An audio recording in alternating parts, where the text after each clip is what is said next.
What's happening over there? There's a big conference and big news and big noise happening in the United Arab Emirates. And here to help us break down some of those big terminologies and to help us understand exactly what we stand to benefit from this and what is there for us to take advantage of, and also what is our responsibility when it comes to the overall points of that particular conference and the overall issue of climate change. Here with me to help understand this is Engineer Victor Okuna. Karibu sana. Thank you. I believe you're associated with an energy company called GreenX. Yeah. Karibu sana. Thank you. Thank you so much. Now, just simply help us to understand, first of all, how important is this COP28 to us? Those who are watching right now, they're wondering, okay, it's just a conference, people in suits and dresses in a foreign land talking about big English that we don't understand. Yeah. Help us understand. How important is it? Actually, before we even speak about what happens in Emirates, we really need to understand what is climate change. That is the biggest issue.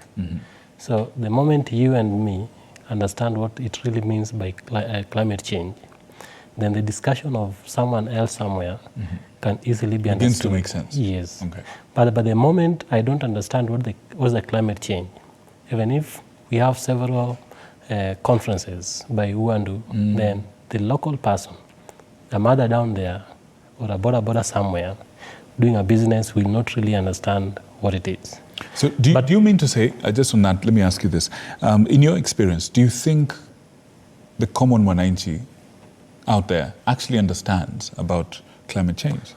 No, we are heading there. And that is why we want these meetings not to be held here in Nairobi, but we want these meetings to be held at the grassroots, so that the mother down there, the youth down there doing their business will know that what I'm doing when I'm cutting a tree to make a charcoal really affects this and this. So when we have meetings at the grassroots, then that one will ensure that the information at the national level is disseminated to the grassroots.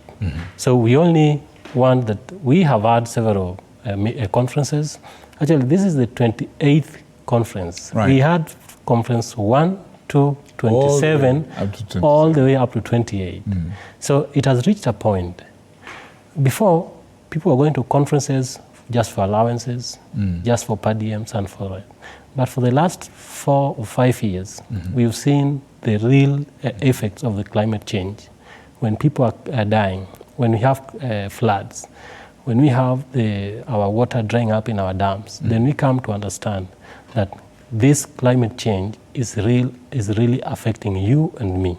Now, what can we do? Now, before we even go there, what is the climate change? If you trace the history back, our forefathers or the books are saying that we had a fairly good temperature back in when our forefathers were here. But the actions of human beings, one of them is cutting trees. The second one, which is the greatest, is the burning of fossil fuels, have been always producing carbon. So a carbon gas acts like a blanket. So you have, there's something called radiation. Heat generated from the sun hits the surface of the earth, then it is reflected back to the atmosphere. So when you have carbon dioxide, it forms a blanket on the atmosphere. So that heat that is supposed to be radiated back to the atmosphere is held back into the earth. So you have, like, it's a very hot day in your home, and you decide to use a very 2 blankets. You find that the temperature inside becomes very high. So what should happen is that we should allow free air or that more temperature to escape outside by doing what?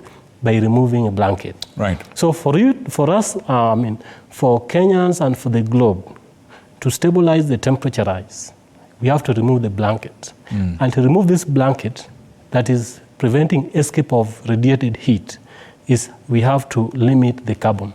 And to limit the carbon emissions, we have to stop, we may not stop, but we have to definitely limit the burning of the fossil fuels. How do we limit the burning of fossil fuels? I think that we'll discuss later. Actually, just on that point, so when you say, just for us, for everyone to understand, when you say fossil fuels, you're referring to petroleum, diesel, paraffin, and so on, and coal? Yeah. Okay. So now, clearly, we got into this mess because of human action. Or human activity. Yes. Some of this human activity is what people would call development. Yes. For example, I need machinery, to build my house. Yeah, you want to build a house. I need trees. Even this water, for it to be here, it has been processed. Precisely. Even this glass, it has been manufactured. Manufactured. So the process they use sand to make glass. Exactly. So river sand, for example, there. I was in Makueni County a few days ago, and on the way there, we saw massive piles of sand being harvested from the river. From the rivers. And that is causing problems now that they have floods, excessive water coming in, and so on. So, how, in your experience, how does someone develop themselves using the natural resources that they believe God gave us to use? How does one develop themselves in a way that does not cause more harm to the environment? Yeah, we say that burning of fossil fuels is a natural resource. It is something that has been there before, is still there, and will be there. But you and me, and especially leaders at the country levels, the national government, they should now sit down and say, we need to develop. And the effect of the climate change has been really seen everywhere. Today, we have floods in Mombasa. When we have floods in Mombasa, I was in Wamunyu during the day. The crops in Wamunyu, that is on your way to Kitui, they are drying. Actually, if we have 3 or 4 days without rain there, they will be drying. And when you find one place you have floods, the other place you have drought, then you ask yourself, where did the rate starting beating us? So the question that we should ask ourselves, how do we go back to where the earth was before? That is where, and that is what we call the adaptation. We have to mitigate. There are 3 issues here. We have to adapt. Then we have to mitigate. Adapt means that we have the conditions today. Okay. There is droughts, there is floods, and so forth. Okay. So for us to really ensure that we still have food when there is drought, and we still survive when there is floods, then we have to adapt to the environmental conditions that have been generated by the climate change. So I want to maybe say something here. Please. In 18th century, we had very few manufacturing companies. So it therefore means that the coal, which is the biggest producer of carbon, was not being mined. So yes, there are minerals, they are natural minerals, but they are stored underground. So when we don't produce carbon, then we realize that the carbon dioxide or the carbon emissions becomes low. When the carbon emissions becomes low, then the temperature within the atmosphere is kept at a constant. That you're saying. Yes, the theme of this year's COP28 at Emirates is saying that we want the national government, the governments and the countries, to work in ways that we can limit the temperature rise by 1.5. How do we limit the temperature rise? 1.5 degrees. Yes, 1.5 degrees. Because it has been increasing steadily. But it has reached a point that we have to do everything it takes. Right from Mama Mboga down there, right from a youth in the villages, we have to do something. And even in the media stations, we have to disseminate information to our people, to our viewers, telling them that this is what we need to do and this is what we don't need to do. The bulk of it actually stops with the national government. Why is it? We still have, in this government, we still have companies, generating stations, even for power we use here, run by thermal. We have Kipevu. Even recently, just some few years, around 6 years, there's a new power station that was built in Athi River. I was there as assistant consultant, and I saw it. To me, it was not my wish that at this juncture, that we can go ahead and still allow EPRA to give license for establishment of a thermal power plant to generate energy, when we have a country that can generate energy using solar. Now, I want us to, and I like that you're heading there, because the concern with many people is this, that, okay, climate change is happening. We're hearing about it. We are seeing some of those effects, okay? What we're being told to do to make sure that climate change stops, or adaptation and mitigation, some of those things actually affect my pocket. It affects my way of life. This is what we've been doing since time immemorial. We've been using charcoal to cook. We've been using trees to build. We've been using petroleum and so on. So now somebody is watching us and asking themselves, okay, so if engineer is saying that we should avoid X, Y, and Z, what is the alternative? Now, could you talk to us about what alternatives exist? Yes. And what can be done first at the national level, which you're referring to, and then cascade it all the way down to Mwananchi on the ground. What can I do? Yes. What can I do? Avik, thank you for that. To me, I want to start from what Mwananchi can do, even before I go up. Okay, so from the bottom up. Yeah, from the bottom up. We are in the government of a bottom up. Right. We've been used to doing charcoal, and that has been there for many years and decades. There's something we call the clean cooking. It is now taking shape. And I wish one day you just invite us so that we give you, and the viewers also come to understand what we mean by clean cooking.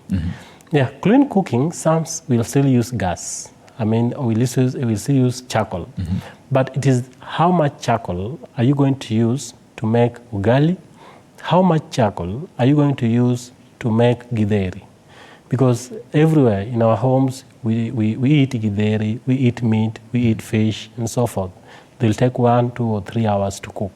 So we are coming up with solutions that you, Vic, you can now acquire systems, cooking stoves, cooking jikos that uses very little charcoal.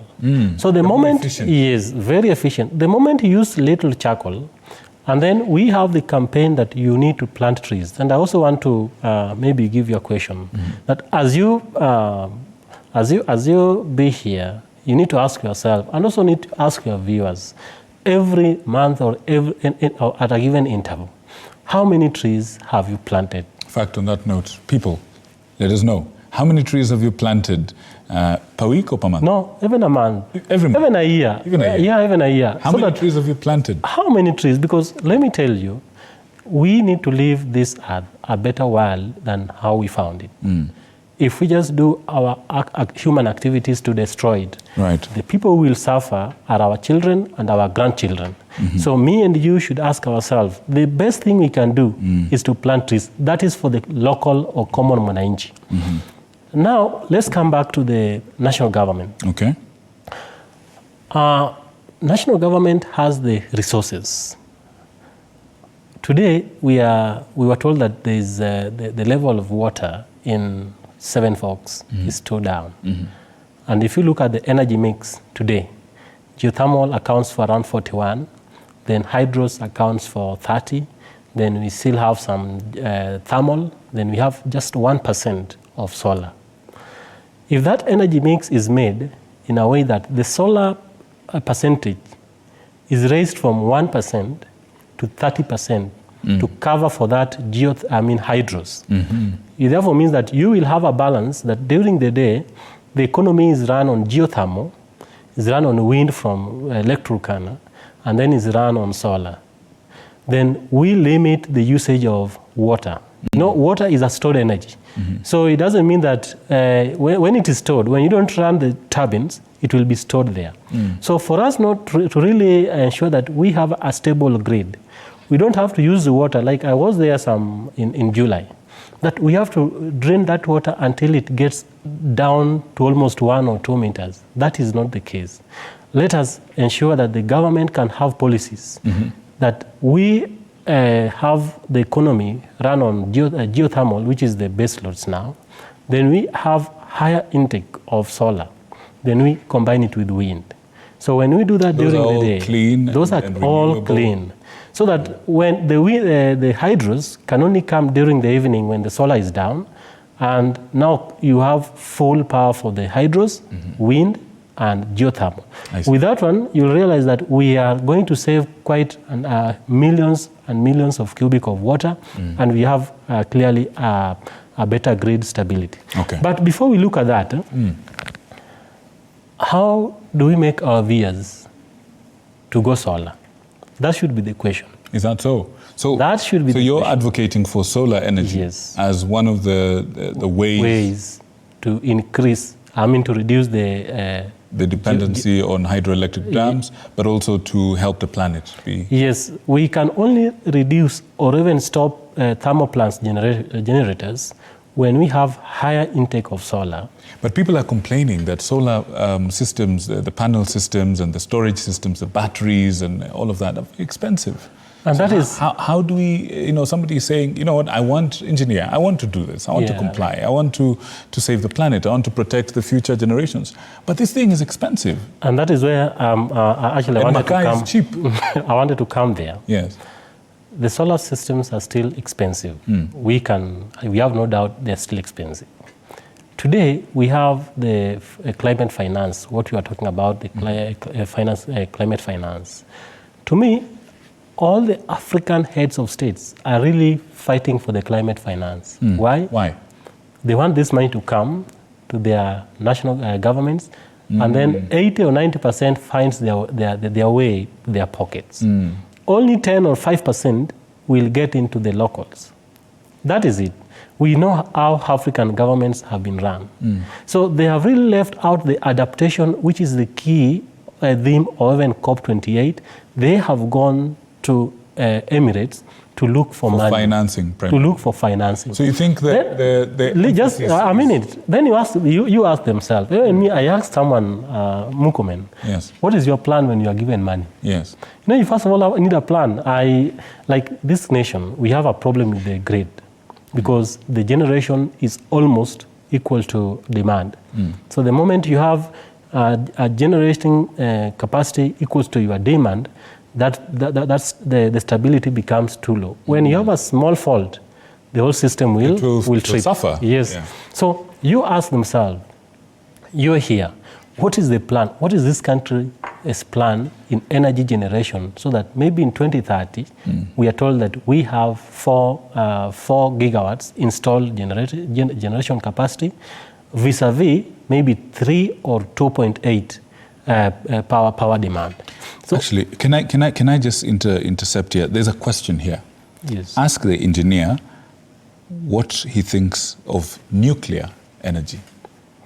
Yes, we are heading there. Let me first of all finish with what I was discussing before. So the moment you have, for us to really get into a point where we have excess power generation, then we are agitating for this law. There's a law called net metering. The net metering bill, it is a bill that has been in the parliament for over 4 years or 5 years. We followed it. The last regime really decided that they are not really signing it. Why? Because when you have net metering bill, it will allow you as a viewer, me, to install solar anywhere. So that when I install solar, maybe I install 20 kilowatts, and I have a water pump that is running on 10 kilowatts motor. So definitely you have an excess of 10 kilowatts. So a net metering bill will ensure that when you have excess supply, then you can actually inject that excess supply to the grid. Or back to the grid. And then by the end of the month, you do a barter trade. That I've given Kenya Power 700 units, and I've taken from Kenya Power 500 units. So the 200 units, now the Kenya Power can pay you. That is what happens in the Germany and even these developed countries. They have installed power in big capacities. So if they are not using, because you are here, Vic, you might be having a family here, but you have a solar down at home which is not working because you have no power. But if you have a net meter there, then you can just export that power to the grid so that by the end of the month, you have some money. You can get money. You can get money from Kenya Power. And the advantage of that, I come from Migori, a place called Losingo. For us to get power in Losingo, it has to be transported all the way from Olkaria. That distance. That's a long distance. We have losses. There's quite. Actually, if you look at the Kenya Power report yearly, the losses is quite high. So when you have solar in your home, that excess is not supposed to be transported all the way to here. The excess is just used with the neighbor. So even if you sell it to Kenya Power at 70%, then they are not going to incur much losses while transporting this power from your home to the next person. Okay. When we do that, we will ensure that we are going to remove completely the thermal power plants still running up to today. And the dependency on those things. And the dependency on now, those things. Engineer, that's the ideal. And it would require that bill to pass. To actually be passed. Yes. Until that day, in the interim. Now, here's what I want you to do for us. First of all, the viewer who asked about nuclear, you need to answer him. Well, yeah. And second, I want you to prepare something, a message to all Kenyans who are watching you right now.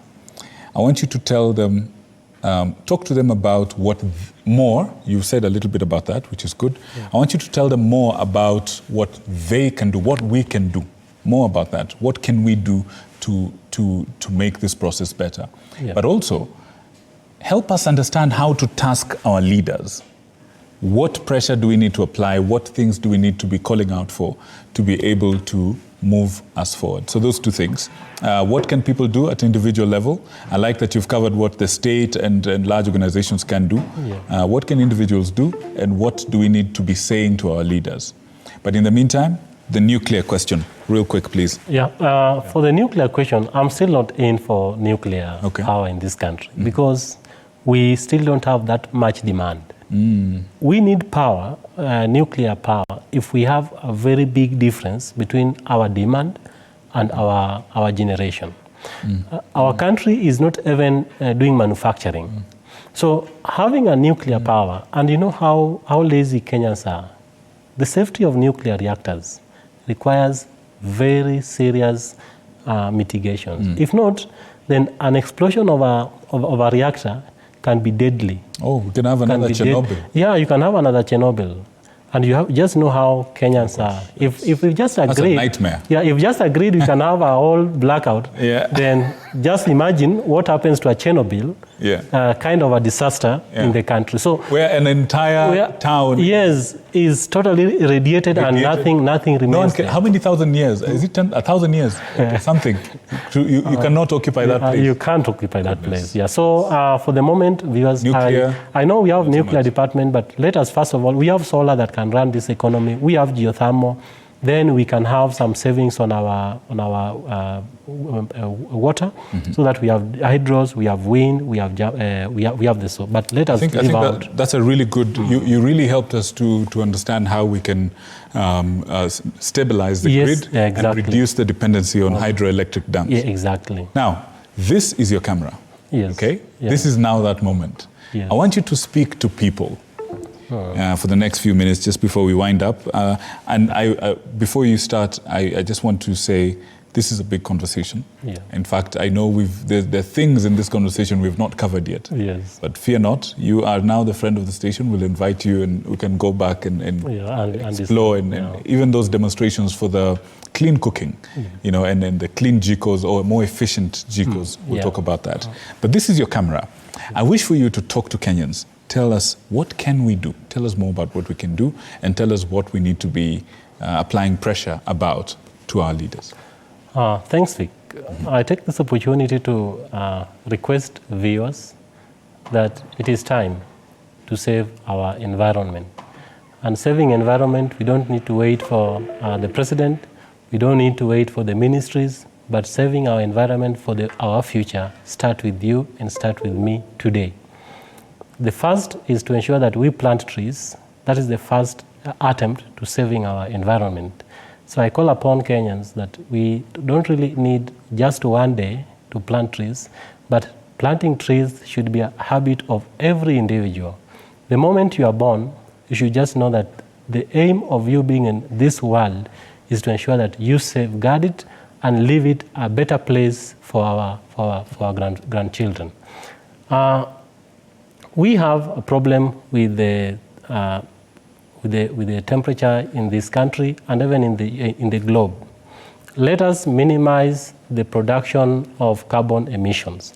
If you are still running the thermal water pumps, like maybe irrigations, small irrigations, anywhere, I really urge you from the perspective of engineering that you can look for alternative renewable energy solutions, whether it is wind or solar, because they are the most readily available. Ensure that you run your homes, you run your businesses using renewable energy so that we reduce and limit the production of carbon emissions from our thermal generators. When we do that and when we plant trees, we are assured that tomorrow will be better than today. Wow. I like that last statement, just to make sure that tomorrow will be better than today. But it starts with our action. Yeah, it starts with our action. Thank you, engineer. Thank you so much. And before, yes. I don't know whether... Oh, we were completely out. Okay. One last one. Yeah, one last moment. I want to urge President Ruto, I know he may be still out of the country, let's fast track the signing of net metering bill into the action, right, so that we can have Kenyans, and we can even make it in the media industry, that we tell Kenyans the advantages of us going solar in our homes. The moment we go solar, we will limit the dependency on the grid, and we'll have a very stable grid, and we'll also limit the usage of hydros as well as the thermal power plants. Brilliant, brilliant. Couldn't have said it better myself. Thank you so much, engineer. Thank you for coming. Thank you for the insight. And hopefully we will have you over again to now go into the nitty-gritties of some of these things. We didn't have enough time today. Thank you. Good people, I hope you have something, a takeaway, something you can do to be able to help our planet, protect our planet for future generations. Thank you so much for keeping it TV47, the home of untold stories. Thank you for choosing us to inform you this evening. I wish you a good night full of God's blessings.